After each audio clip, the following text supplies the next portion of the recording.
Hello friends, welcome to my channel house of literature.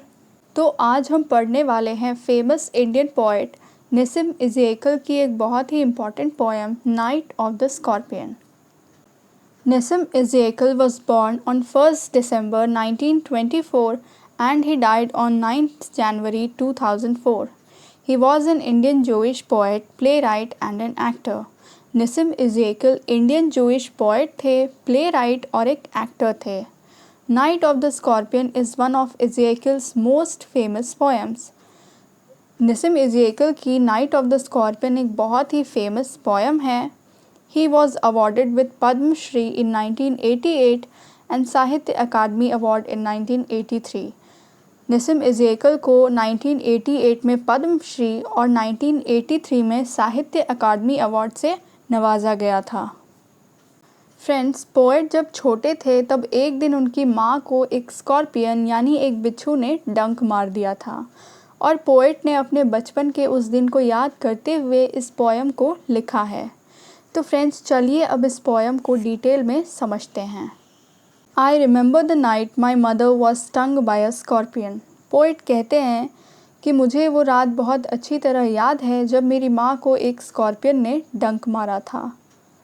10 hours of steady rain had driven him to crawl beneath a sack of rice.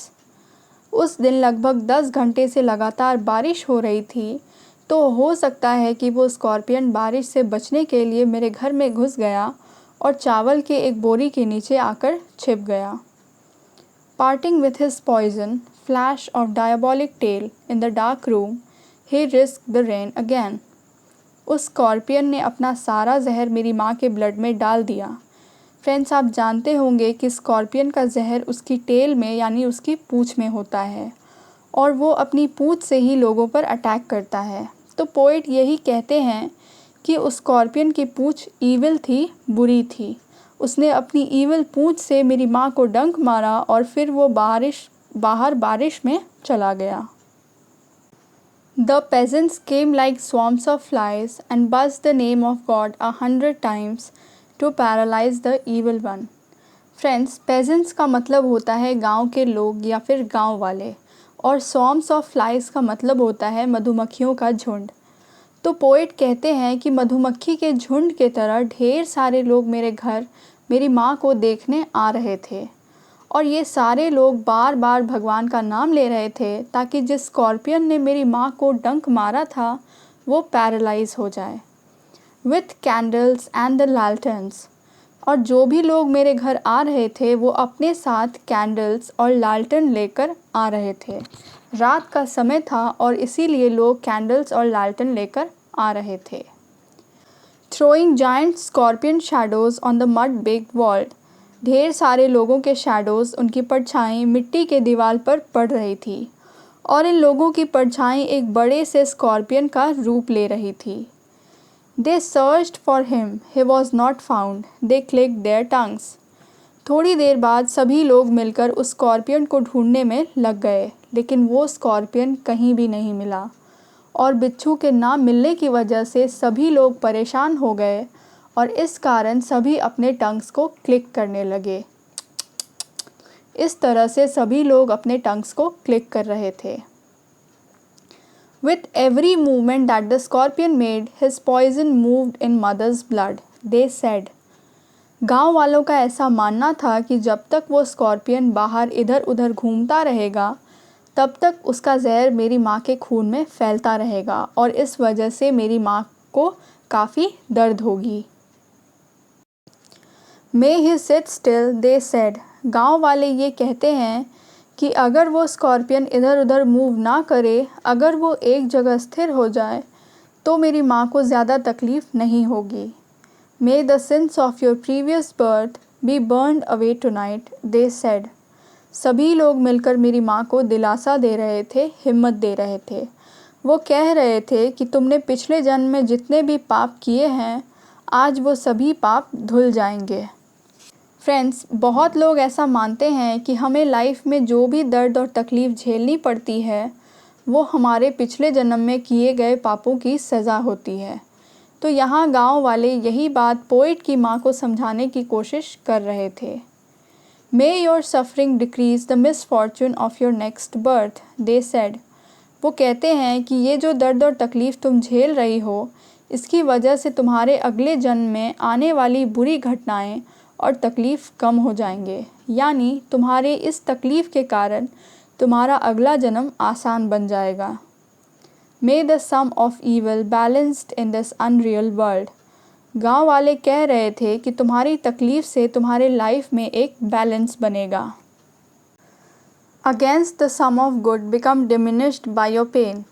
तुम्हारी life में good और evil यानी अच्छाई और बुराई का एक बैलेंस बनेगा और तुमने अपने लाइफ में जितने भी सिंस, जितने भी पाप किए हैं, वो सभी कम हो जाएंगे।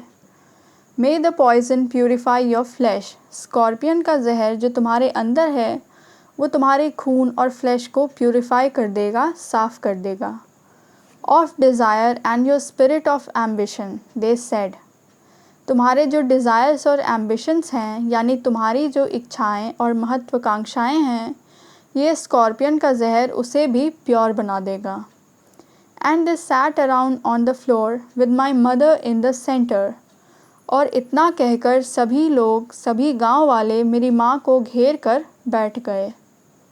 The peace of understanding on each face. Poet कहते हैं कि वहाँ जितने भी लोग मौजूद थे, उन सभी लोगों के चेहरे पर एक अंडरस्टैंडिंग थी। वहाँ मौजूद सभी लोगों को ये भरोसा था कि मेरी माँ के साथ जो भी होगा वो अच्छा होगा।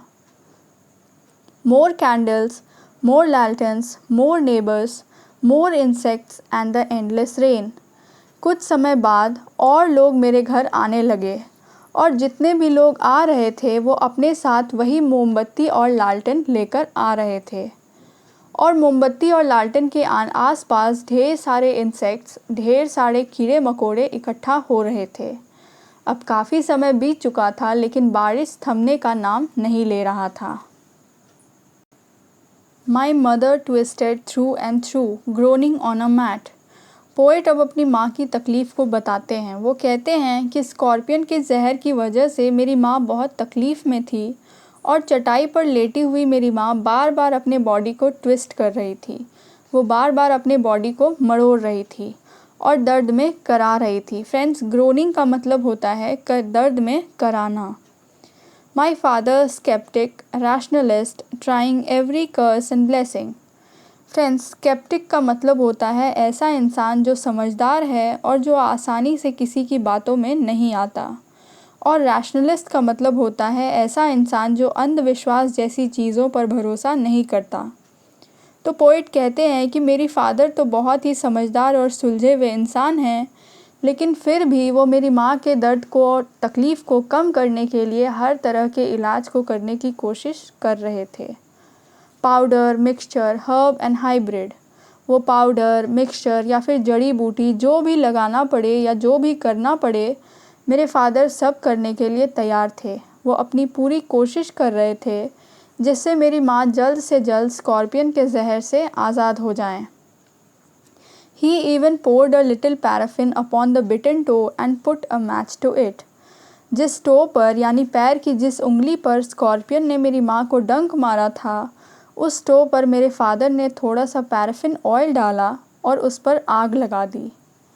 आई watch the flame feeding on my mother. और मैं चुपचाप अपनी माँ की उंगली को जलते हुए देख रहा था। I watched the holy man perform his rites to tame the poison with an incantation. मैं होली मैन यानी पंडित को अपना काम करते हुए देख रहा था। वो अपने इनकैंटेशन यानी अपने मंत्रों से मेरी माँ की बॉडी में फैले स्कॉर्पियन के जहर को कंट्रोल करने की कोशिश कर रहे थे। After 20 hours it lost its sting. और लगभग 20 घंटे बाद बिच्छू के जहर का असर कम होने लगा और धीरे धीरे मेरी माँ ठीक होने लगी। My mother only said, thank God the scorpion picked on me and spared my children. जब मेरी माँ पूरी तरह से ठीक हो गई तब उन्होंने भगवान को थैंक यू कहा। उन्होंने कहा कि अच्छा हुआ जो स्कॉर्पियन ने मुझे डंक मारा और मेरे बच्चों को छोड़ दिया। इतना दर्द और तकलीफ़ सहने के बाद भी एक माँ को हमेशा अपने बच्चों की ही फ़िक्र रहती है। तो फ्रेंड्स, ये था poem night of the scorpion का line by line explanation. I hope आपको एक्सप्लेनेशन समझ में आया होगा। इस वीडियो को लाइक करना ना भूलें और चैनल को सब्सक्राइब ज़रूर करें। Thank you for watching.